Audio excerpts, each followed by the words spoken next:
अनंतकोटि ब्रह्मांड नायक राजाधिराज योगीराज परब्रह्म श्री सच्चिदानंद सद्गुरु साईनाथ महाराज की जय। साईं बाबा और साईं बाबा के सभी भक्तों के चरणों में कोटि कोटि नमन करता हूँ, प्रार्थना करता हूँ उस अखिल ब्रह्मांड के समर्थ स्वामी से कि बाबा,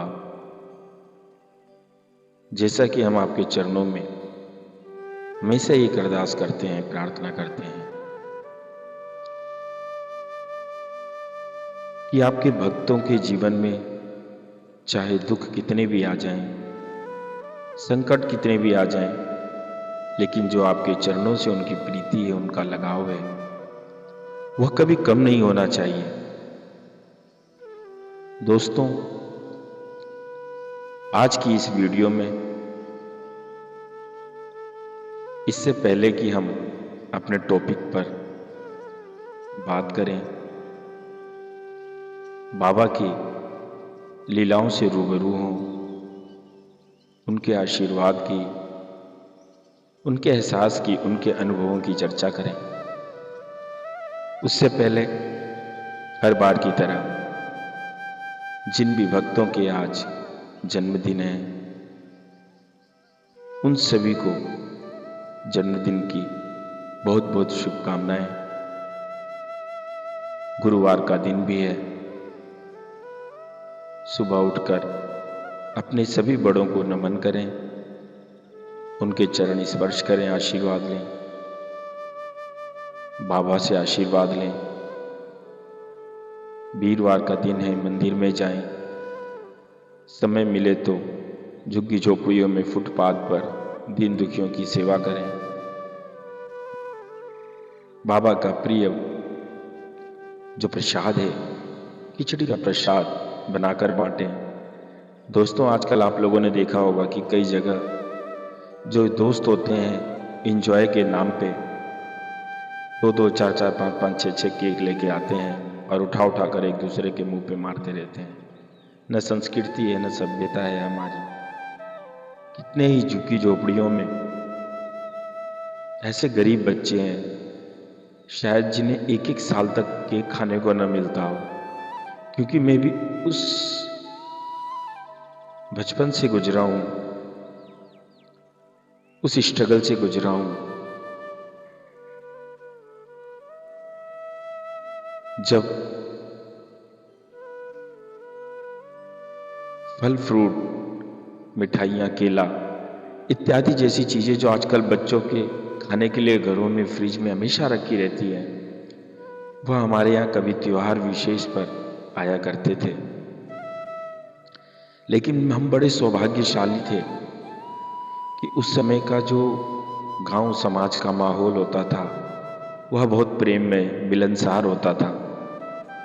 और सबसे बड़ी बात कि हमारे अंदर लाखों विकार थे, लेकिन उन विकारों पर अंकुश लगाने के लिए, हमारी गलतियों को सुधारने के लिए हमारा जो साथ था साईं बाबा का, वो बड़े भाई के रूप में था।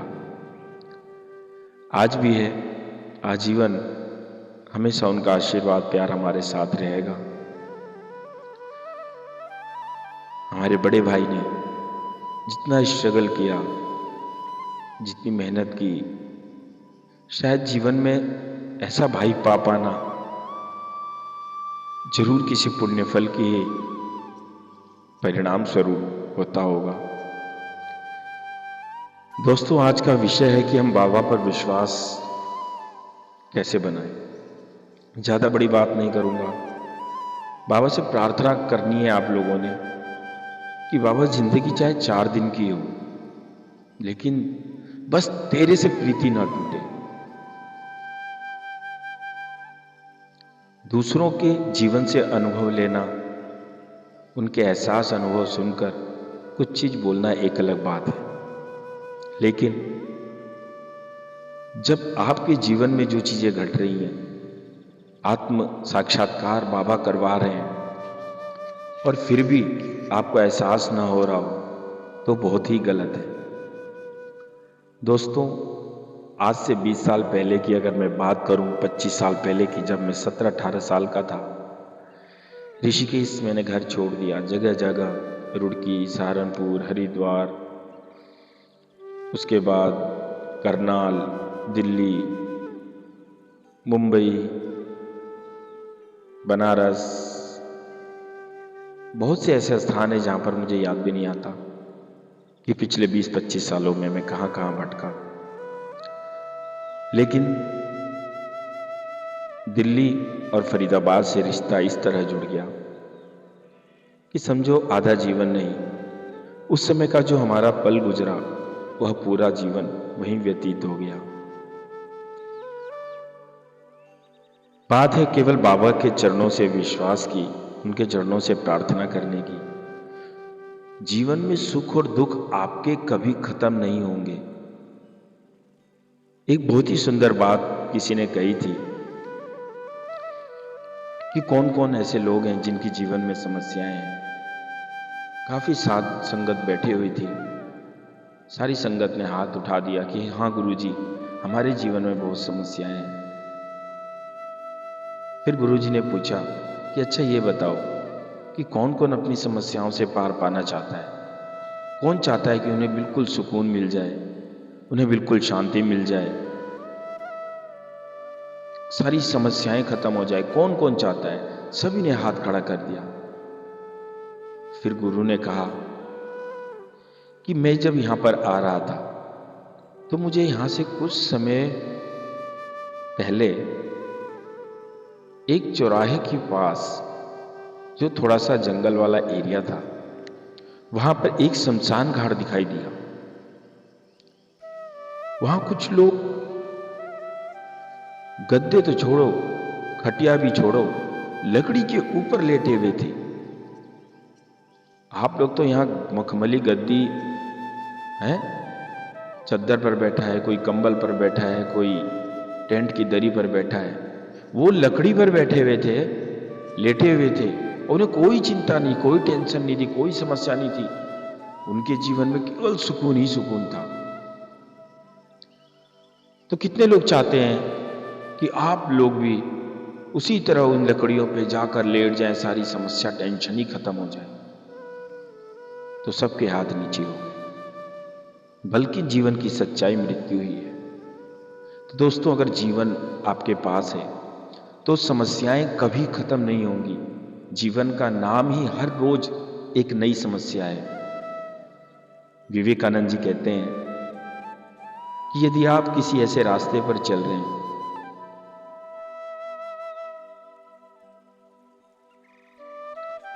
जिसमें आपको कोई परेशानी नहीं है, दिक्कत नहीं है, समस्याएं नहीं है, तो आप निश्चित ही मानिए कि आप किसी गलत मार्ग पर हैं। फिर हम बाबा से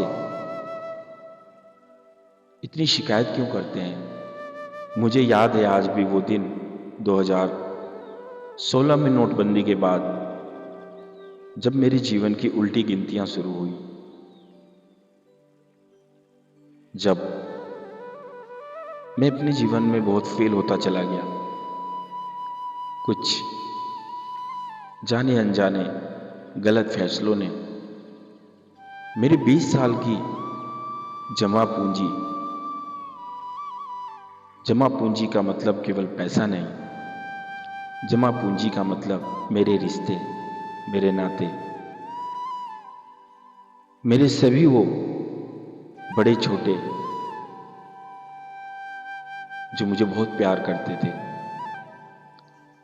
जिनका मुझ पर बहुत विश्वास था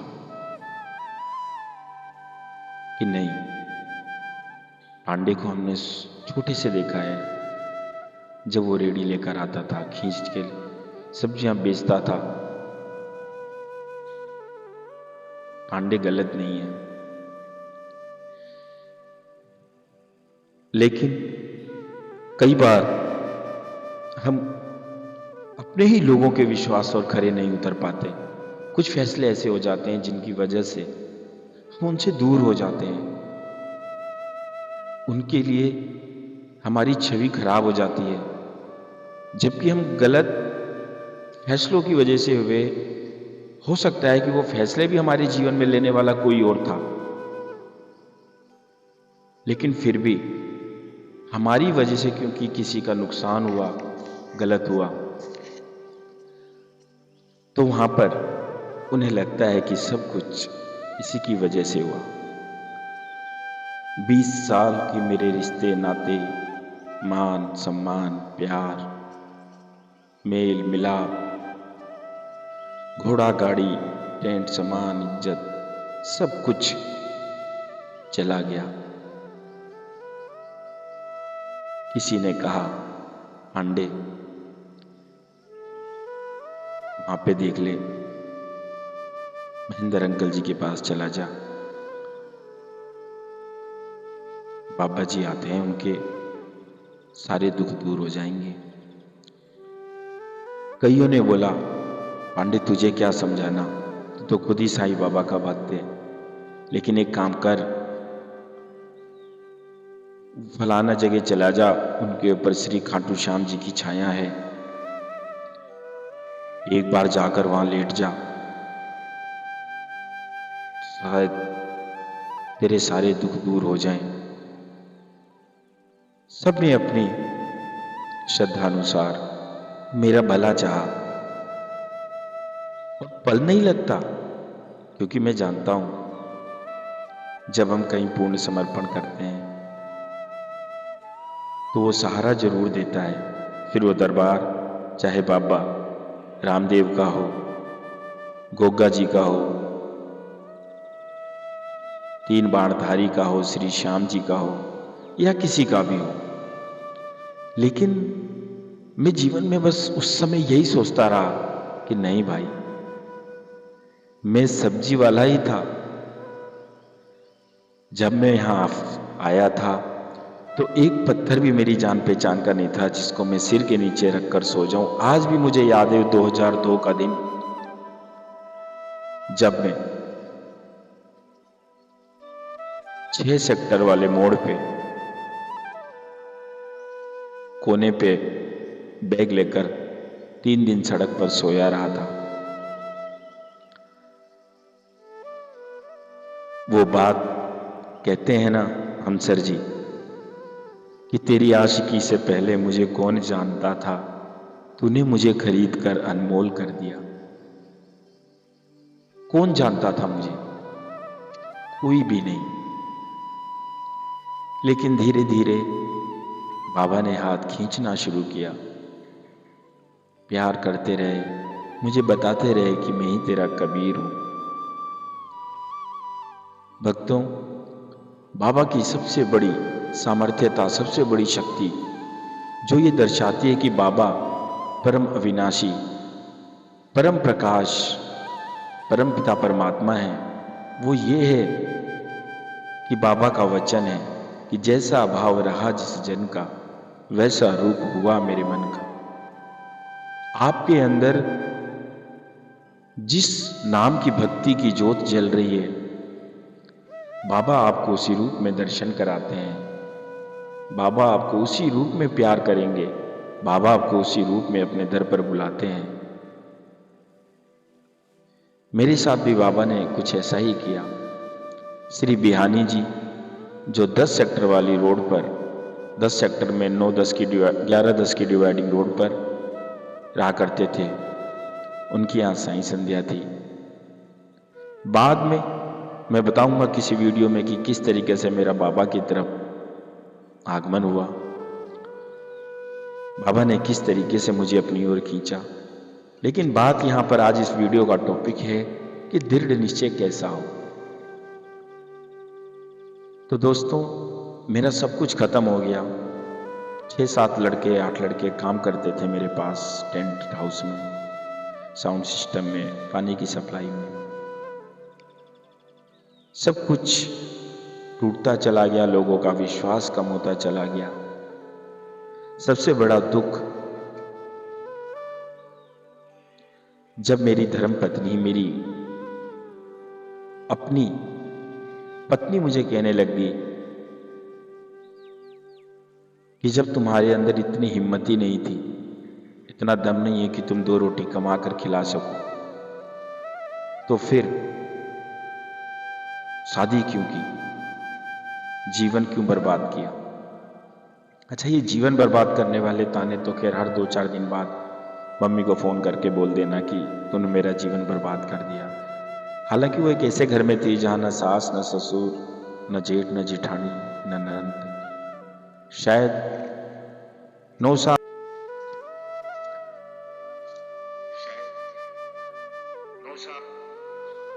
9 साल तक वह मेरे साथ रही, लेकिन इन 9 सालों में शायद ही उसे पता होगा कि राशन में किसी चीज़ का रेट या सिलेंडर का क्या रेट है। बाबा की इतनी दया रही, इतनी कृपा रही कि एक सब्जी वाले से बाबा ने 23 जून 2013 को 4 लाख रुपए खर्च करवा के अपना इतना बड़ा प्रोग्राम करवाया कि दिल्ली का दरबार, दिल्ली का साउंड, जोनी सूफी, दिल्ली के सिंगर और 5,000 लोगों का खाना। हालांकि वो सबके कंट्रीब्यूशन से हुआ, लेकिन इतनी सामर्थ्य था एक सब्जी वाले को, एक रेडी वाले को। जब मैं सोचता हूँ इन बातों को कि गरीब लड़कियों की शादी में योगदान जा रहा है, गुरुद्वारे में जा रहा है, जन कल्याण मंदिर पे जा रहा है, राधा स्वामी सत्संग में जा रही है सेवा, मतलब बाबा ने क्या कर दिया था, कहाँ पहुंचा दिया था। लेकिन बाबा ने जब परीक्षा लेनी शुरू करी तो ऐसी ली कि सबसे पहले मेरे अपने मुझसे दूर हो गए। मैं टूटा उस समय बाबा जब मेरा बेटा मुझसे अलग हो गया। 3.5 साल का बेटा, उसे पता भी न था कि वो अपने पापा से लास्ट टाइम अलग हो रहा है। माँ की गाथा, माँ का प्यार, माँ की ममता, माँ का दुलार, इन सब चीज़ों के लिए बहुत किताबें हैं, बहुत ग्रंथ हैं कि माँ के दिल जैसा दुनिया में कोई दिल नहीं। लेकिन पिता के ऊपर लिखने वालों की हमारे देश में बड़ी कमी रही। बेचारा सुबह से शाम तक घर से बाहर रहता है, शाम को खाना खाते समय 5-10 मिनट अपने बच्चे से बात कर पाता है, बच्चे का प्यार पा पाता है। उतने में वो बच्चे को कितना समझ पाए। फिर भी घर के लोग ताना मारते हैं कि तुम्हें अपने परिवार का तो ख्याल नहीं है, तुम्हारा बेटा क्या चाहता है, क्या बोलता है, तुम्हें इसकी समझ तो है नहीं। पर उन्हें क्या पता कि वो घर से जो बाहर रहता है 18-18 घंटे रोज, वो परिवार के लिए और बच्चों की खुशी के लिए ही बाहर रहता है। बहुत कम लिखा गया है एक बाप के प्यार पर, बच्चों के प्रति। तो मैंने मन में निश्चय कर लिया कि ना, मर जाऊंगा। ऐसा नहीं है कि खाटू श्याम जी के चरणों में ताकत नहीं है, वो तो हारे का सहारा है। दुनिया से मैं हारा तो आया तेरे द्वार, अगर यहां से हारा कहां जाऊंगा सरकार। भजन कीर्तन करवाने लगे बाबा। इतना दिया बाबा ने 10 साल में। 170 भजन संध्याएं, जिसमें 3 घंटे तक बाबा का गुणगान बाबा ने अकेले करवाने लग गए। 108 मंत्र बाबा ने याद करवा दिया, आरतियां याद करवा दी। 9 साल लगातार, 7 साल बाबा ने शिरडी बुला लिया। और कम से कम इन 7 सालों में कम से कम 50-60 जने जो ऐसे थे जो कभी शिरडी नहीं गए, बाबा ने उनको भी मेरे साथ बुलवा लिया। इतना कुछ बाबा ने करवाया, इतना बड़ा दिल दिया, उस बाबा को कैसे छोड़ देते हम। मैंने निश्चय किया कोई बात नहीं, जीवन के अंतिम सांस तक बाबा का हूं, बाबा का था और बाबा का ही रहूंगा। तुम ये मत सोचो कि मेरे को हनुमान जी पर विश्वास नहीं है या मुझे खाटू श्याम जी, मुझे सब पर है। लेकिन मेरी जो जीवन का एक एक पल, नाम, शोहरत, इज्जत, प्यार जो मिला वो साईं ही से मिला, साईं के चरणों से मिला। अब मेरे घर परिवार, बीवी बच्चे कोई नहीं है। 2019 की बात है, अप्रैल की। एक समय ऐसा आया जब बस फांसी लगाकर मर जाना ही उचित लगा। लेकिन वो जो पल थे, ऐसा लग रहा था बस कोई दुनिया में नहीं है। सबसे बड़ी बात ये थी कि मुझे बाबा पर विश्वास नहीं है, कम हो रहा था। बाबा से मेरी कोई लड़ाई नहीं थी, बाबा को मैंने नहीं कोसा। इतना कुछ जीवन में होने के बाद भी पता नहीं बाबा ने कितना प्यार मुझे लुटा दिया था मेरे ऊपर। तभी जब सब लोग मुझसे अपनी लेनदारियां देनदारियों की बात करते थे, उस समय कुछ बाबा ने ऐसे लोगों को सामने खड़ा कर दिया, जिसमें सुशीला गर्ग आंटी, श्री राकेश मलिक भाई, गौड़ भैया, ओम प्रकाश भैया, जो मुझसे घबरा गए हो कि पांडे क्या करने जा रहे हैं। राकेश भैया ने तो इतना कुछ बोला कि देख भाई पांडे, तू रहेगा, घूमेगा फिरेगा, सामने रहेगा तो हर कोई तुझसे अपना पैसा तो मांगेगा ही। माना कि तेरा नुकसान हो गया बहुत, क्यों मरने रह जा रहा है? क्या फायदा तेरा मरने से, फांसी लगाने से? भाई क्या मिल जाएगा लोगों को? ज्यादा ही है तो कहीं दूर चला जा, अपना कमा खा। कभी देने लायक हो गया तो राम राम करियो, ना देने लायक रहा तो क्या कर सकते हैं। बस 2019 में वो फांसी तो टूट गई, रस्सा खुला का खुला रह गया। लेकिन ये जो 5 साल, 4 साल, 6 साल जिंदगी जी, हमेशा मन में ख्याल रहता था कि बाबा अगर किसी के 10 रुपए देने हैं तो इस लायक बना दे कि कम से कम उसे 5 से 6 रुपए तो मैं दे पाऊं। जीने से जीते जी बस यही प्रार्थना रहती है हर रोज कि अगर मैं इतना भी कर पाऊं, बाबा मेरी वजह से आपका नाम खराब हो रहा है। जब हम किसी नाम को मानने लगते हैं, उनकी पूजा इबादत करते हैं ना, तो अपने पर बड़ी जिम्मेदारी आ जाती है। अगर हमसे कहीं भी कुछ गलत हो जाए तो सीधा लोग कहते रहे साईं बाबा का भक्त बना फिरता है साला, ऐसा करता था, ऐसा कर गया। इतना आसान नहीं होता। कहते हैं ना, बचपन में जिस तरीके से बिगड़े हुए लड़के का जीवन लोग बोलते हैं बिगड़ा हुआ है और ये सही है, ये मॉनिटर बनेगा, लेकिन मॉनिटर बनने के बाद और अच्छाई का जो छाप लगता है, उसके बाद उसकी कितनी जिम्मेदारियां बढ़ जाती है, वो केवल वो लड़का ही जानता है।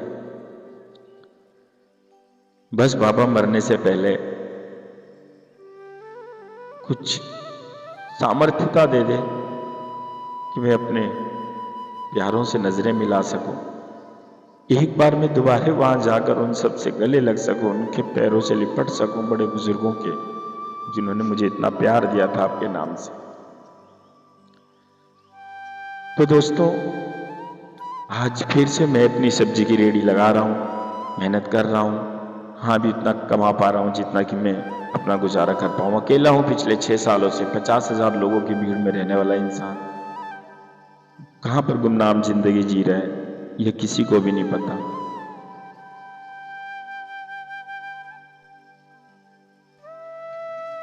लेकिन हाँ, मेरे बाबा को, शिरडी वाले को जरूर पता है कि मेरा बेटा कैसा है, क्योंकि वो मेरे कबीर और मैं उनका चेला हूं।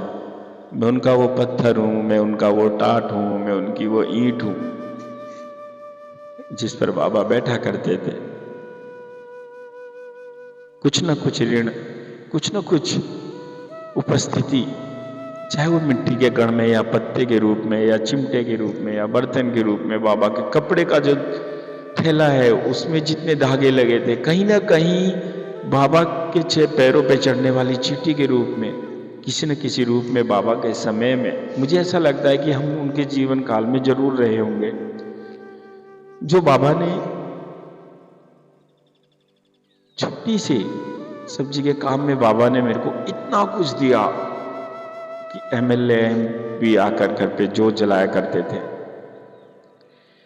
जिसको जो बोला वो तुरंत कर दिया करता था। तो ये सब बाबा करने कराने वाले थे। कई बार होता है मन में ख्याल आता है, जब हम पुस्तकें पढ़ते हैं, लिखा हुआ मिल जाता है, कथा मिलती है, व्यभिचार भक्ति न करो, आज यहां कल वहां परसों वहां न जाओ, एक पर विश्वास बनाकर रखो। तो दोस्तों, सब कुछ खत्म था, जीवन भी खत्म था, लेकिन आज भी अगर मेरी सांसें चल रही हैं तो बाबा की वजह से, बाबा के प्यार की वजह से। इसलिए बाबा पर विश्वास कभी कम मत करना, क्योंकि बाबा कोई आम इंसान नहीं है। अरे जिसकी समाधि भी सबकी झोलियां भर दे, जिसकी समाधि के दर्शन करने मात्र से आंसू की धार बहने लग जाए, जिस शिरडी में जाते ही तुम्हारा रोम रोम कंपित हो जाए, वहां की जो आभा है वो आपके इस शरीर पर पड़े तो कुंदन हो जाए। वो मिट्टी जब आप माथे लगाते हो, जिस मिट्टी पर बाबा के नंगे पांव पड़े हैं, उसकी जो वाइब्रेशन है जो आपके जीवन में घुल जाती है, उससे बड़ा सौभाग्य, उससे बड़ा प्यार, आशीर्वाद मेरे ख्याल से जीवन में कुछ भी नहीं है। कुछ लोगों ने बाबा मुसलमान थे, बाबा ये थे, बाबा वो थे, बेमतलब की फजूल बातें। सनातन धर्म जबकि कहता है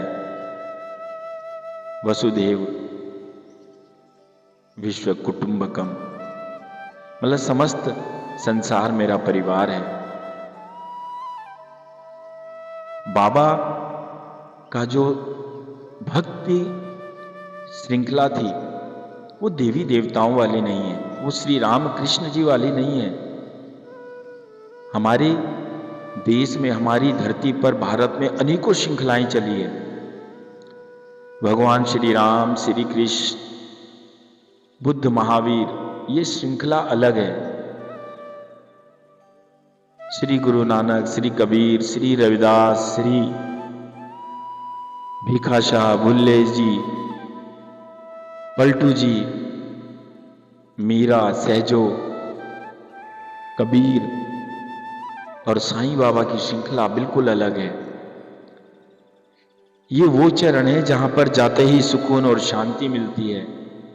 बाबा कभी नहीं बोलते कि मैं तुझे इतने पैसे दे दूंगा, तेरे पैसों से घर भर दूंगा, तुझे दौलत दे दूंगा या बड़ा आदमी बना दूंगा। बाबा कहते हैं कि मेरे बच्चों को कभी भी अन्न और वस्त्र की कमी नहीं होती। वो मुझे आज भी नहीं हुई, मेरे पास कुछ नहीं है, लेकिन इन दो चीजों की कमी बिल्कुल नहीं हुई। दोस्तों, आगे की बातें आगे की वीडियो में। तब तक के लिए आप सभी बाबा के प्यार, बाबा के आशीर्वाद में जिए। नया साल बहुत बहुत मुबारक हो। आज गुरुवार का दिन है, पहला वीरवार है साल का, बाबा के चरणों में। और मकर संक्रांति के दिन हम कोशिश करेंगे कि थोड़ा खिचड़ी का प्रसाद ज़्यादा बने और बच्चों को बांटने भी चलेंगे। तो आप सभी लोगों को जय साईं राम। आइए, आज दिमाग मेरा अपने जीवन में खो गया था, तो पता नहीं मैं 11 वचन बोल पाऊंगा कि नहीं। आप सभी लोग मेरे साथ मिलकर गुनगुनाएं 11 वचनों के साथ बाबा के इस वीडियो को, जो कि 7-8 मिनट की थी लेकिन 30-40 मिनट की हो गई, तो मैं माफ़ी चाहता हूँ। तो आइए 11 वचन बाबा के प्रार्थना करते हैं चरणों से। नए साल में सबका जीवन मंगलमय हो, शुभ हो, सबके अंग संग बाबा हमेशा रहें। जो शिरडी में आएगा आपद दूर भगाएगा, चढ़े समाधि की सीढ़ी पर, पैर तले दुख की पीढ़ी कर, त्याग शरीर चला जाऊंगा, भक्त हेतु दौड़ा आऊंगा, मन में रखना दृढ़ विश्वास, करे समाधि पूरी आस। जैसा भाव रहा जिस जन का, वैसा रूप हुआ मेरे मन का, भार तुम्हारा मुझ पर होगा, वचन मेरा झूठा होगा, मुझे सदा जीवित ही जानो, अनुभव करो सत्य पहचानो। मेरी शरण आ खाली जाए, हो तो कोई मुझे बताए। आओ सहायता लो भरपूर, जो मांगा वो नहीं है दूर। मुझ में लीन वचन मन काया, उसका ऋण न कभी चुकाया। धन्य धन्य वह भक्त अनन्य, मेरी शरण तज जिसे न अन्य। ओम साईं राम, जय साईं राम, जय साईं राम, जय साईं राम।